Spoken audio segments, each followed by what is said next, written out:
Je disais à l'entame de cette émission, on parlera d'infertilité chez les hommes. Et les femmes sont contentes. Je connais une femme qui a appelé son mari que viens t'asseoir ici là. Tu vas regarder cette émission. Comme tu penses que l'infertilité là, c'est toujours une affaire de femmes. Alors, le docteur a fait la promesse et il a respecté sa parole. Bonjour docteur et bonne fête de la jeunesse. Bonjour Charles Fils, bonjour à tous ceux qui nous regardent. Charles Fils, vous savez, ça fait quelques jours, moi je pensais être le seul avocat des femmes. Ah bon? Et c'est vrai que depuis hier, je me suis rendu compte que je n'étais pas le seul. Ah bon? Pourquoi? Parce que hier, quand nous avons parlé des ovaires, et il y a deux personnes qui ont appelé pour dire que non, mais tiens, il n'y a pas que les femmes qui ont ce problème d'infertilité. Il faut parler des hommes, il faut parler des hommes. Okay. Alors là, je me suis dit, mais tiens, je n'étais pas le seul. Ouais. C'est vrai aussi que pour les avocats, si je regardais Roméo aussi fait partie des avocats. Mais vous êtes nombreux, hein? Nous sommes nombreux. Je ne sais pas si toi aussi tu fais. Il y a Petit Pays aussi qui est avocat des femmes. Voilà. Alors, il faut dire que ce matin, nous avons justement voulu, nous avons respecté. Il faut dire que nous respectons. Voilà. Les femmes aiment ça au. Ben voilà. Nous allons parler justement. Nous allons parler justement de l'infertilité chez l'homme. Voilà. J'espère qu'on va réussir à résoudre un problème vraiment sociétal ce matin, hein, parce que ça a créé des confusions dans les familles et des divisions. Et justement, reviendrons à savoir déjà, c'est quoi l'infertilité chez les hommes? La précision vaut bien la peine. C'est vrai. Permettez-moi aussi de... C'est vrai qu'aujourd'hui, nous célébrons la journée... La célébration de la jeunesse. Ouais. La fête de la jeunesse. Mais il faudrait dire aussi que d'une manière internationale, c'est la journée mondiale des malades. Des maladies. Des malades. Des malades.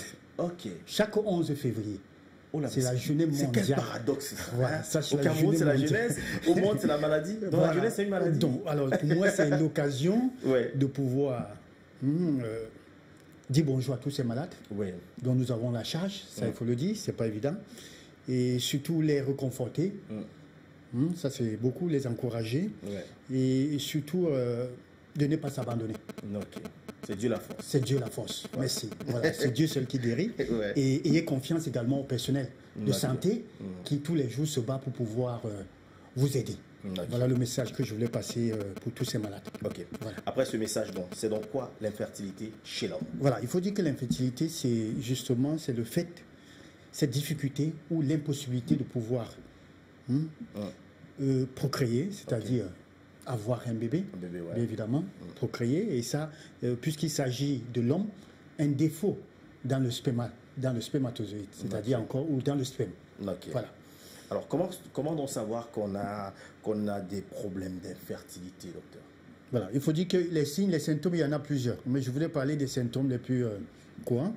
C'est-à-dire, c'est déjà, ça ne se perd pas de vue, que vous allez, avant d'aller même à l'hôpital, que vous épousez une femme et que 1 an, 2 ans, 3 ans, vous dites mais cette histoire-là, ça se passe comment? Comment chaque fois je le fais et elle n'arrive pas à concevoir. Voilà déjà ce signe-là qui ne trompe pas. Il y a lieu de consulter. Il y a aussi, au-delà de cela, il y a le fait que il y a ce qu'on appelle généralement trouble érectile. Trouble érectile. Voilà. C'est-à-dire ça ne se lève pas. En quelque sorte. Ou quand ça se lève, voilà, quand ça se lève parfois, ça dort vite. Voilà. Donc il y a ça aussi.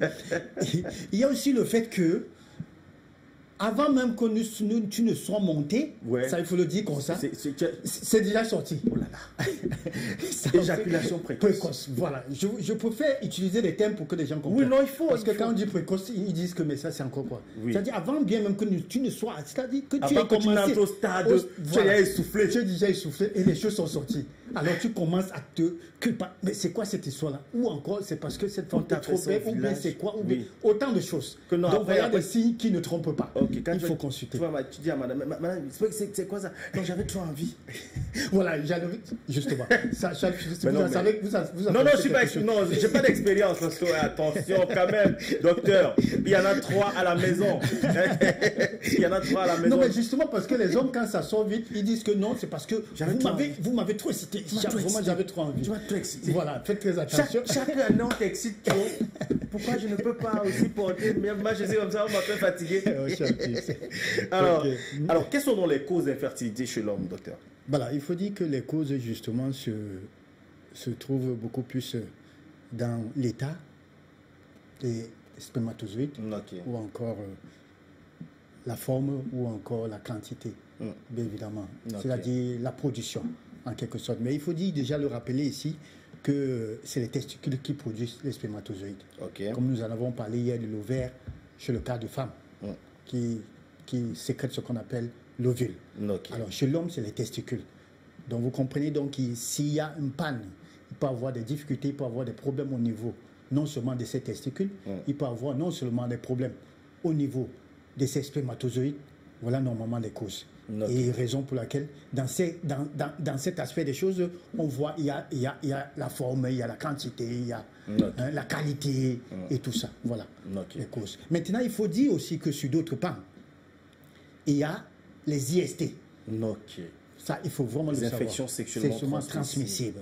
Voilà. Il faudra comprendre que le fait d'avoir un chlamydia, je voudrais dire mal soigné, parce que quand on dit mal soigné, c'est surtout pour ces récupérateurs qui disent, ces charlatans-là qui le disent souvent. Pourquoi? Parce qu'eux, ils pensent qu'à l'hôpital, on ne soigne pas le chlamydia. Alors, du coup, ils récupèrent ces gens-là, ces malades qui sont déboussolés et tout ça, et qui les donnent certaines portions des cautions pour dire que non, ça va te soigner et tout. Ben, je vous l'ai dit ce matin, le chlamydia se soigne très bien à l'hôpital. Alors, sachez que si vous avez un chlamydia, justement mal soigné, comme on le dit, ça peut justement causer l'infertilité. Y compris d'autres infections, mycoplasme, il y en a tellement. Syphilis, il y en a tellement. Tout ce qui est IST, il faudra faire très attention, justement.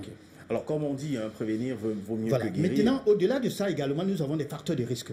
Charles Fils, il faut le rappeler, quand je parle des facteurs de risque, c'est certaines pathologies, notamment le diabète. Vous savez, parfois, j'ai eu des patients diabétiques ou bien hypertendus qui disent que au-delà du régime ou bien de ce que tu vas faire, docteur, ma chose là ne s'élève pas. Vraiment, je ne sens pas, je ne suis pas un homme. Alors, ils oublient que la cause de leur problème, c'est déjà la pathologie dont ils portent. C'est-à-dire le diabète, l'hypertension, vous pouvez avoir une varicocèle. Il y a autant de pathologies qui peuvent justement impacter également sur l'infertilité. Ça, il faut bien de le rappeler. Autre chose comme facteur de risque également, le port. C'est-à-dire ces gens qui aiment bien des pantalons sur mesure. C'est-à-dire le fait de porter des pantalons serrés, voilà, et les slips serrés, ça fait la que, chefferie. Voilà, du coup, la chefferie ne respire plus. Ne respire plus. Merci Charles Fix. Et là, la chaleur, c'est très dangereux parce que là également, c'est un facteur de risque pour la production des spermatozoïdes de bonne qualité. Voilà. Je comprends pourquoi les jeunes ont du mal à accoucher ces derniers temps. Tous sont sur mesure. Cintré. On les confond même déjà à l'autre, à chacun, pardon. Bon, alors, comment est-on établi Roméo, voilà, Roméo en cintré. Mais heureusement, je pense qu'il y a les pantalons sur mesure, mais stretch. Hein, voilà, c'est le mot. Justement, donc cette partie au niveau de mais ça lâche quand même. Voilà, ça lâche au niveau des organes génitaux, ça libère, ça permet à ces organes de pouvoir mieux respirer. Au lieu de porter ceux qui ne stretchent pas, tu es serré dedans. Après, quand tu parles à madame, elle te dit qu'elle ne peut pas accoucher, tu commences à dire que non, c'est la sorcellerie. Alors, un gars chaud comme moi, comment il peut faire l'enfant? Pourtant, c'est la chaudeur là. Alors, docteur, justement, je suis sûr d'une chose, c'est que ceux qui nous regardent à la maison aimeraient justement en savoir davantage, notamment sur comment est établi le diagnostic de l'infertilité et comment savoir qu'on a un bon sperme. Voilà. Le diagnostic, c'est facile. Il faut se rendre à l'hôpital parce qu'il faut dire qu'à l'œil nu, les spermatozoïdes ne se voient pas. Même à travers le sperme. Vous voyez un liquide tout simplement, mais vous ne savez pas ce que ça contient. Alors, il faut se rendre à l'hôpital. Généralement, quand on se rend à l'hôpital, après consultation, on fait un examen qu'on appelle le spermogramme. Ça, les hommes en savent beaucoup. Oui, j'entends parler. Voilà, le spermogramme qui va permettre justement de pouvoir déterminer, voir l'aspect des choses, c'est-à-dire en ce qui concerne la forme des spermatozoïdes, la quantité, le volume, éjaculat, c'est-à-dire la quantité même du sperme. Ça, c'est très important. Et la forme également. Vous voyez, la forme également, parce que le spermatozoïde est constitué de 3 parties. Il y a la tête, le tronc et ce qu'on appelle le flagelle, c'est-à-dire la queue. Et ces 3 parties sont très importantes pour pouvoir arriver au lieu du rendez-vous. Sans la queue, c'est très dangereux. Sans la tête, ça veut dire que ça ne va même pas reconnaître que l'ovule. Voilà. Ça veut dire que ça ne va pas reconnaître sa Donc femme. ça doit être entier. Ça doit être entier. Ça, c'est important. Alors, si alors le tronc même n'y est pas, ça veut dire même que ça ne vit même pas. Alors, donc vous comprenez pourquoi le spermogramme. Voilà. C'est à partir de là que... C'est à partir de là. Justement. Et maintenant, comment connaître le bon? Justement, quand vous allez faire le spermogramme, on va vous parler, soit azoospermie, ça veut dire qu'il y a un problème de quantité. soit c'est asténospermie, on va parler justement de la forme, de la mobilité. Non, monsieur, sachez que votre spermatozoïde est trop lent. Ça ne court pas, ça n'a pas de vitesse. Autant de choses. Voilà. Et ça, il n'y a qu'un spécialiste pour pouvoir justement vous en parler. Bon, un gars qui, à peine tu as fait l'amour avec une femme, une semaine plus tard. Il faut le rappeler que le spermatozoïde en elle-même, c'est 3 jours. Voilà. Ah bon? Plus de 72 heures. Voilà. De vie. De vie. Voilà. Il y a chez certains, même pas 24 heures. Voilà. Donc les femmes fertiles ou les hommes fertiles là. Voilà. Et sinon, je dis, ça meurt vite. Ça meurt vite. Quand bien même avant d'arriver au niveau justement. Il meurt lui en route. Il est déjà. Voilà, justement. Donc un gars par exemple qui a fait l'amour à une femme le matin et puis le lendemain elle est enceinte. Une semaine plus tard, il est fatigué. C'est un gars fort. Non, il demande seulement. On peut se vanter, hein, quand même. On peut se vanter. Alors, docteur, c'est donc quoi la différence entre le sperme et le spermatozoïde? Parce que justement, hein, ce que vous nous dites est très édifiant. Il y a quelqu'un, vous avez parlé de spermogramme tout à l'heure, comment reconnaître le bon sperme, il faut faire un spermogramme et tout. Quelqu'un nous a raconté que quand ton sperme est jaune comme la bouillie, c'est que non, c'est un bon sperme. Les gars qui sont à Dakar, là, ils nous racontent trop d'histoires. Donc c'est le spermogramme qu'on fait. Docteur, c'est quoi la différence entre un sperme et un spermatozoïde? Il faut dire que le sperme en elle-même, c'est un liquide biologique. Et les spermatozoïdes, justement, s'y trouvent dans le sperme. C'est-à-dire le sperme contient ce qu'on appelle les spermatozoïdes. Et les spermatozoïdes, justement, c'est ces gamètes reproductrices, voilà, mâles, s'il faut le dire. Alors, c'est une cellule, hein, reproductrice. Alors, sans cette cellule-là, vous ne pourrez pas, justement. Alors, donc c'est ça la différence qu'il faut cerner. Alors, un sperme sans spermatozoïde ne sert à rien. Ne sert à rien. Voilà, c'est ce qu'il faut reconnaître. C'est taper le Ce n'est pas le fait d'éjaculer qui fait de vous un homme. C'est le fait ce qu'il y a dans le sperme qui fait de vous un homme. Voilà. Ça, c'est important de le savoir. Docteur, je vais poser une question peut-être. Bon, je ne sais pas si les enfants sont à la maison, mais est-ce que, docteur, je vais parler à voix basse. Voilà. Baissez le volume. Si l'enfant est là, baissez le volume, mettez les écouteurs. Docteur, je demande, est-ce que c'est bon de manger le sperme? Et, vrai, c'est quoi la bonne couleur? Charles Fix. Mais c'est vrai, je voudrais commencer par le deuxième. Ah, ok, la bonne couleur. C'est-à-dire la bonne couleur. Ce n'est pas jaune, comme vous avez dit tout à l'heure. Ce n'est pas la couleur jaune. Ça, il faut le dire, c'est le blanc. Le blanc? Le blanc. Ok. Comme ce que j'ai sur moi là. Voilà. C'est ça le bon sperme? Le bon sperme, c'est ça la couleur. La bonne couleur? La bonne couleur, voilà. Ou encore du blanc cassé. Blanc cassé? Oui. Comment? Légèrement, c'est-à-dire comme ce qui est derrière vous. Comme ça? Ben voilà, ça c'est le blanc cassé. Blanc cassé? Voilà.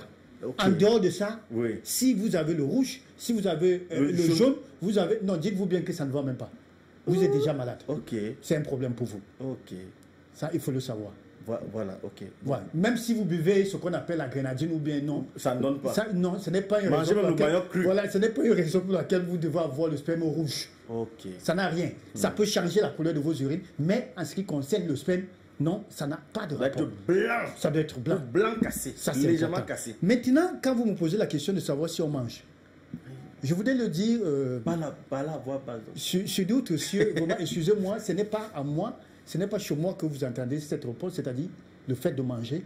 C'est vrai que sur d'autres cieux, certains disent qu'on devrait le manger. Mais il faut dire que le sperme contient beaucoup de vitamines, ça il faut le reconnaître. Je dis bien beaucoup de vitamines, des protéines, des minéraux. Ça, vraiment, c'est très riche. Très riche. Je ne voudrais pas dire comparable à un aliment. Pour ne pas dire même plus comparable. Plus riche même qu'un aliment. Ça, je voudrais le dire. Mais alors, pour s'assurer... C'est la nuance là que veut. Non, pour s'assurer, le fait que ça soit riche ne voudrait pas dire. C'est justement parce que c'est riche que ça entretient les spermatozoïdes. Ça, c'est ce qui fait comprendre. Ce n'est pas comestible. Mais c'est vrai que certains en mangent. Certains vont même plus loin. Ça, je voudrais m'adresser à ces femmes-là. Parce que ces femmes-là se servent de ça pour faire... Ils disent qu'ils luttent les soins de visage pour lutter contre les rides. Ou bien les saignes. Non, ça, je m'adresse à eux pour qu'ils m'écoutent très bien. Je voudrais vous interpeller ce matin.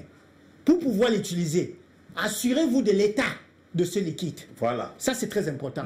À moins que vous puissiez mettre votre mari ou bien votre partenaire en confinement et lui donner des produits pour pouvoir le nettoyer afin de pouvoir utiliser ce sperme-là pour votre liquide ou bien, je ne sais pas, pour votre maquillage. Alors, je vous interpelle ce matin, sachez qu'il y a les pores, c'est une ouverture. Pendant que vous le faites, vous êtes également en train de vous contaminer. Ça, il faut le savoir. Parce que certains l'appliquent là jusqu'au niveau des yeux. Parfois, ça y pénètre même. Et là, c'est une ouverture. Et demain, ils vont souffrir des problèmes des yeux. Ils vont se poser la question, où est-ce que j'ai porté les cataractes? Et ne vont jamais dire au docteur ce qu'elles ont fait. Ben, ils auraient même honte de le dire. Ça, il faut tu as fait quoi de tes yeux? Mais beaucoup de femmes en font. Ça, j'en connais. Ça, je le dis. Elles font le dansant avec le sperme. Voilà. Donc, il faut le savoir. Ça, c'est aussi une forme de manger. Je ne sais pas si c'était dans ce sens que vous posez la question. C'était ça, non, docteur? Ok, d'accord. Donc, dites-vous bien que c'est contre-indiqué. Médicalement, ce n'est pas conseillé de l'utiliser parce que en elle-même, ce sperme-là peut contenir beaucoup de pathologies, beaucoup d'infections. Et quand vous l'utilisez, ça, c'est très dangereux. Mais vous mettez les enfants sur le visage? Je voudrais donc m'adresser également à ces femmes-là qui font des rapports sexuels parfois oraux. Oui. Voilà, faites très attention. Qui veut l'impressionner. Voilà. C'est vrai que la Saint-Valentin, c'est dans quelques jours. Mais la Saint-Valentin, c'est le sexe, docteur. Non, mais je ne sais pas, c'est aussi une preuve. Dit-on parfois que c'est une preuve d'amour aussi. Mais c'est pas par là, s'il vous plaît. Mais médicalement, c'est déconseillé. Donc voilà le conseil que je je connais quelqu'un qui a dit au quartier que parle ta part là-bas. Parle pour toi. Mais c'est important ce que vous dites. Vraiment, chaque fois qu'on fait cette rubrique avec vous, on est toujours édifié, docteur. Et vraiment, je vous dis encore merci pour ça. Alors, la différence entre la stérilité et l'infertilité, je crois que... Voilà, c'est vrai qu'il y a une différence. L'infertilité, c'est cette inaptitude de pouvoir concevoir. Okay. Et il faut dire que quand on parle d'infertilité, c'est sur un an. Hein. Okay. C'est le fait d'avoir cherché l'enfant pendant un an. Okay. Ne cherchez pas l'enfant avec pendant 2-3 mois ou encore avec 3 partenaires. Okay. Et quand vous n'avez pas de résultat, vous dites que l'histoire là ne donne pas. Non, quand on veut chercher vraiment l'enfant, c'est avec un partenaire. Un seul partenaire. Un seul partenaire. Et au moins pendant un an. Le minimum, c'est un an. Il y a des femmes qui testent. Et on dit rapport régulier, non protégé. Ça, c'est important. Parce que quand vous changez de partenaire, en réalité, vous ne savez même pas lequel a le problème. Et ça, vous commencez à vous culpabiliser. Donc, c'est important de le savoir. C'est ça l'infertilité. Par contre, la stérilité, ça, c'est l'incapacité de pouvoir concevoir d'une manière naturelle. Si oui, in vitro, insémination, ce n'est pas une conception naturelle. Voilà donc la différence entre stérilité et infertilité. Voilà. Donc, faites un spermogramme pour mieux comprendre cette chose. Pour mieux comprendre cette chose. Que les femmes ne deviennent plus des testogrammes. Ça, c'est clair. Il faudra savoir ce matin. Elles vont tester avec justement, le pourcentage également aujourd'hui est également incriminé chez les hommes, que ce soit de 30% chez l'homme, que ce soit 30% chez l'homme et 30% chez les deux. Donc, il faut dire aujourd'hui que ce n'est plus une histoire des femmes. C'est aussi des hommes. Et ça, je voudrais, en ce qui me concerne, je tire même plus sur les hommes que les femmes. En ce qui concerne ce problème d'infertilité. Alors, il y a un traitement, docteur? Oui, bien sûr, il y a un traitement pour toute pathologie. Voilà. Mais le traitement, justement, ça va se baser beaucoup plus sur l'origine de l'infertilité. Ça peut être, nous avons cité plusieurs causes là, tout à l'heure. Alors, il faudra regarder justement la cause réelle, l'origine de l'infertilité. C'est à partir de là qu'on peut corriger votre problème. Alors, il y a un traitement hormonal. Il y a justement la chirurgie. Si c'est un problème au niveau des testicules, il faut passer par la chirurgie. Maintenant, on va plus loin. Alors, si ces deux-là ne marchent pas, on va pratiquer ce qu'on appelle la FIV, qui est la fécondation in vitro, ou encore l'insémination artificielle. En ce moment-là, pour pouvoir vous aider, ne serait-ce qu'à pouvoir... Voilà. Il y a parfois même, cette technique-là ne marche pas, d'où vous allez passer à ce qu'on appelle l'adoption. Voilà. Alors, est-ce qu'il y a des aliments privilégiés pour augmenter le sperme? Bien sûr, bien sûr. Et ça, je voudrais... ça, c'est important de le rappeler parce que nous avons fait déjà la différence entre le sperme et le spermatozoïde. Alors, il y a certains qui pensent qu'en buvant beaucoup de bouillie, quand on augmente la quantité du sperme, ça veut dire que ça a augmenté la quantité du spermatozoïde. Non. Ben, comme c'est blanc. Là. Voilà. Alors, dites-vous bien que ce n'est pas le cas. Hein. Alors, vous pouvez bien manger les arachides, c'est vrai. Je voudrais déjà embrayer. En mangeant les arachides, justement, ça augmente la quantité du sperme. Les arachides comment? Grillés ou bien? Cru. Le blanc. Ça, il faut le savoir. Ça augmente la quantité. Mais ce n'est pas pour autant que ça augmente la quantité du spermatozoïde. Parce qu'il peut s'avérer que vous avez un problème de quantité de spermatozoïdes, le nombre. Et ça, dû certainement à des pathologies. Ce n'est pas en mangeant d'arachide que ça va corriger. Ça, il faut le dire. Okay. Maintenant, il y a des aliments justement qui permettent de booster le nombre de spermatozoïdes. Okay. Mais commençons d'abord par ce qui concerne le sperme. Okay. Il y a l'arachide, il y a la carotte, il y a le melon. Le melon, ok. Il y a le thé vert. Le thé vert. Le thé vert, ça c'est très important, qui permet également de stimuler en ce qui concerne la production. Ça c'est très important. Voilà. Parce qu'il faut dire aussi que la quantité, le volume d'éjaculat va avec les spermatozoïdes. Parce que si aussi il n'y a pas de quantité, c'est un problème. Il faut qu'il y ait quantité. Et plus il y a quantité, ça veut dire que c'est riche, c'est nourri. Quand il y a quantité, il y a qualité. Voilà, il devrait avoir ces qualités. alors, maintenant, voilà normalement des aliments phares qui permettent justement de... Non, mais éviter. Éviter l'alcool. Ça, je voudrais m'adresser déjà à tous ceux-là qui ont des problèmes. Pour tous ceux qui sont prédisposés, pour tous ceux-là qui sont déjà personnes à risque. L'alcool, la cigarette ne vous aide en rien. Il faut s'abstenir, surtout quand vous avez ces problèmes. Alors que moi, je connais les gars, c'est quand ils ont bu qu'ils sont forts. Hein. Ah, ça je sais. Alors, comment augmenter le spermatozoïde? Vous le disiez tantôt. Voilà, juste en ce qui concerne l'augmentation des spermatozoïdes, il faut vraiment manger beaucoup plus des aliments riches en antioxydants. Et ça, on le trouve beaucoup plus dans les fruits. Dans les fruits, j'aime si bien le préciser, les fruits rouges. Bien évidemment, les dattes, la framboise, les raisins, les baies. Alors, ça, c'est très bien, les mûres. Ça, voilà, ces fruits-là. Alors, il faut bien manger aussi. Et la tomate, ça c'est bien. Il faut manger également des aliments riches en oméga 3. Normalement, on parle des poissons. Oméga 3, du poisson, du maquereau, du thon, voilà, ces poissons-là, morue. Voilà des aliments qu'il faut consommer. Manger aussi beaucoup de légumes. L'épinard, du chou. Nous avons une variété, tout compte fait, il faut en citer. Merci docteur. Voilà. Merci docteur. Merci beaucoup encore. Ne pas boire l'alcool. Ça, je continue à le dire. Pas d'alcool, pas de boissons gazeuses. Voilà. Les arachides. Pas de friture. Évitez les fritures. Évitez charcuterie. Hein? Voilà. Ça, c'est important. Et faites beaucoup de sport. Parce que le sport également permet de...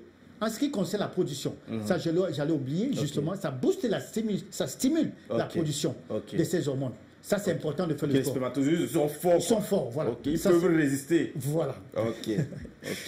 Donc, on a compris, hein, pour booster son sperme, il faut manger les arachides crus. Je comprends pourquoi mes tontons de l'Ouest, là, tu vois un pays, là, sa quincaillerie, là, tu vois l'arachide, dans les enfants comme ça.